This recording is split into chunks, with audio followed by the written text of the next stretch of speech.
Hola a todos. En el presente video vamos a empezar a estudiar qué fue la ilustración. Y cuando hablamos de la ilustración, claro, vamos a tratar de hacer una definición breve para que a ustedes les quede bien en claro. Les cuento que la ilustración se puede definir, si se quiere, como un conjunto de cambios culturales,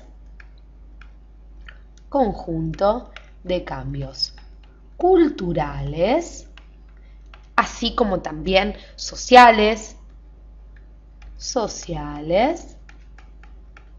económicos y políticos que van a abarcar un periodo aproximado desde 1680 hasta inclusive finales del siglo XVIII. Fines entonces del siglo XVIII para poner un tiempo aproximado, ¿sí? Época, si ustedes recuerdan, en la que va a comenzar, o la que se iniciará, la Revolución Francesa, a la cual le dedicamos muchos videos en Educatina. Seguimos adelante, ¿por qué? Porque claro que entre todos estos cambios, nosotros debemos pensar a la ilustración como un periodo histórico en donde vamos a ver claramente la evolución del pensamiento burgués. Evolución del pensamiento burgués. ¿Sí? De las características propias de la burguesía. La burguesía, les cuento, que formaba parte de aquel estamento conocido como tercer estado. Tercer estado, esto lo vimos muy claro en nuestros videos y lo van a ver muy claro en nuestros videos de la Revolución Francesa y en las causas de la Revolución Francesa. Entonces la burguesía va a ocupar un papel protagónico dentro de la ilustración. Cada vez más la burguesía iba tomando conciencia del poder que tenía, sobre todo porque estaba formada por comerciantes, así como también los industriales y ciudadanos dedicados a oficios liberales. Industriales y aquellos dedicados a diferentes oficios liberales, como decíamos. Pero básicamente la burguesía era una clase consolidada para aquel entonces, para la etapa desde 1680 en adelante, inclusive ya hablando de 1789, es decir, fines del siglo XVIII. Pero vamos a ver algunas características más importantes de la ilustración. Primero, no dejemos de lado esta maravillosa obra de Rembrandt, pintor holandés, que va a pintar en 1662, ¿sí? Esta famosa obra llamada Los Síndicos de los Pañeros, que representa ni más ni menos que a esta incipiente burguesía europea. Sigamos adelante entonces, vamos a seguir estudiando qué pasaba con la ilustración. ¿Por qué?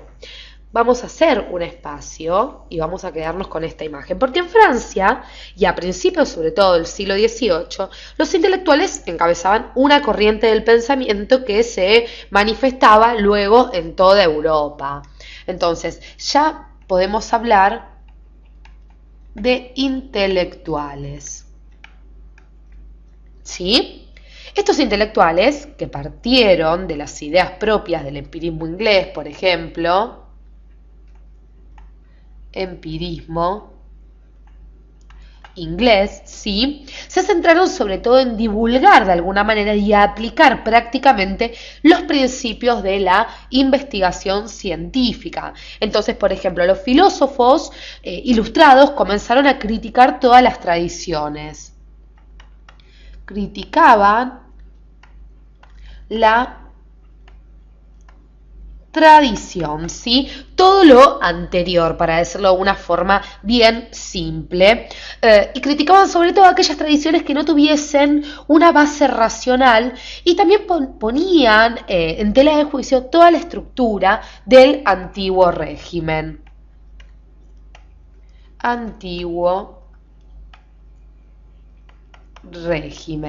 ¿Sí? Sigamos adelante, porque si nosotros hablamos de intelectuales importantes, no podemos dejar de lado a este señor que vamos a ver a continuación, que es ni más ni menos que Montesquieu. Vamos a poner aquí. Montesquieu, les cuento, lo ubicamos desde 1689 hasta inclusive 1755, y fue un importante intelectual de la época, ya que publicó, si se quiere, su personalidad tomó relevancia al publicar en 1748, unos años antes de su muerte, una importante obra política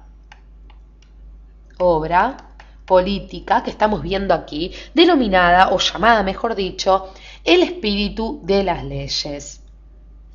Aquí lo estamos viendo en francés, ¿sí? En donde básicamente él establecía el principio de la división de poderes del Estado. Entonces vamos a poner aquí división de poderes del Estado. Sí, como sabemos hoy en día, en poder ejecutivo, así como también poder legislativo y judicial. Legislativo y, claro, judicial, por lo cual esta obra tomó gran relevancia, sobre todo para los intelectuales, los políticos y filósofos de aquella época. Y esto, claro está, era opuesto radicalmente a las características de la forma de gobierno imperante de aquel entonces, que era ni más ni menos que el absolutismo, los cuales también hemos dedicado nuestros videos en Educatina. Otro hecho a destacar, si seguimos hablando de la Ilustración, ya en la segunda mitad del siglo XVIII va a ser la aparición en Francia de una generación de intelectuales conocidas como los enciclopedistas. Vamos a quedarnos aquí. Vamos a quedarnos con estas imágenes y vamos a hablar entonces de los enciclopedistas. Bien largo el nombre, pero fácil. Cuando hablamos de los enciclopedistas, entonces los ubicábamos en la segunda mitad del siglo XVIII. Segunda mitad del siglo XVIII. Y les cuento que lo que hicieron ellos fue recopilar todos los conocimientos en la famosa enciclopedia francesa que estamos viendo en la imagen, que comenzó a publicarse ni más ni menos que en el año 1751. La misma, les cuento, estaba dirigida por el filósofo Diderot, ¿sí? Y el matemático D'Alembert, que lo tenemos aquí.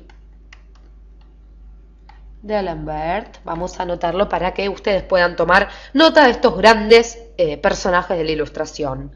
Contando también, les cuento, con la ayuda, con la colaboración posterior de Voltaire, que vamos a ver en la siguiente imagen. Vamos a ubicarla mejor. Aquí lo tenemos a nuestro amigo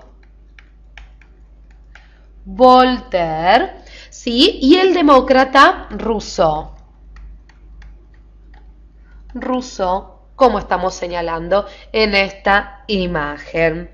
Y les cuento que ya que hablamos de Rousseau, va a ser Rousseau quien va a elaborar, o quien elaboraría, una obra muy importante llamada El contrato social, que estamos viendo aquí. El contrato social.